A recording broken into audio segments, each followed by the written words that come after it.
Selamat siang Tribuners, masih bersama saya Feby Tolan dalam Live Reporter aja. H-5 Idul Fitri 1446 Hijriah, makin banyak masyarakat yang menggadaikan emas di Pegadaian Cabang Rantepao yang beralamat di Kelurahan Talung Lipu Mataulo, Kecamatan Talung Lipu, Toraja Utara pada Senin 24 Maret lalu.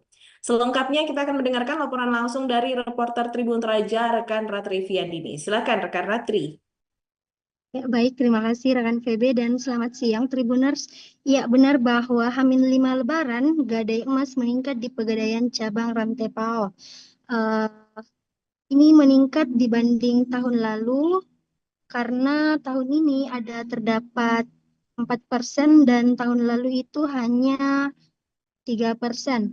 Menurut keterangan dari Musa, pegawai Pegadaian Cabang Rantepao mengatakan bahwa masyarakat lebih memilih untuk menggadaikan perhiasan mereka seperti emas, kalung emas, cincin, dan anting-anting menjelang Lebaran karena kebutuhan dana yang mendesak. Kata Musa juga mengatakan bahwa biasanya masyarakat datang ke Pegadaian Cabang Rantepao untuk menggadaikan perhiasannya karena butuh dana cepat. Salah satu keuntungan dari pegadaian emas di Pegadaian Cabang Rantepao adalah bunga yang terbilang ringan, yaitu hanya 0,07% per harinya. Dengan bunga tersebut, untuk jangka waktu 15 hari, bunga yang dikenakan hanya sebesar 1,2%. Menurut Musa, masyarakat lebih tertarik menggadaikan emasnya dibanding untuk meminjam dana cepat dari online. Karena di dana dari online itu katanya terdapat banyak eh, masalah, misalnya jika dana online itu tidak dibayar cepat akan menimbulkan masalah.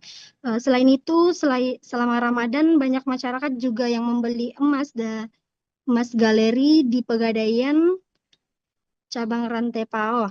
Sekedar informasi bagi Tribuners di Pegadaian seluruh Indonesia, khususnya Cabang Rantepao, jam operasionalnya itu hari Senin sampai Kamis dari jam 8 sampai jam 12 WITA, kemudian dilanjutkan lagi dari jam 12 WITA, jam 12.30 WITA sampai jam 14.30. Pada hari Jumat itu jam 8 sampai jam 12 sampai istirahat dan dilanjutkan lagi jam 13 sampai 14.30 WITA.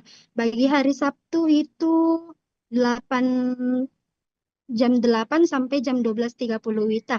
Updatean hari ini untuk emas Antam di dinil di dikenakan harga 1.769.000 per gramnya. Seperti itu yang dapat saya laporkan. Saya kembalikan kepada rekan VB dan terima kasih. Baik, terima kasih rekan Ratri untuk laporannya dan selamat kembali bertugas. Demikian Tribunars untuk berita kedua kita di siang hari ini. Tetap bersama kami dalam program Live Reporter aja.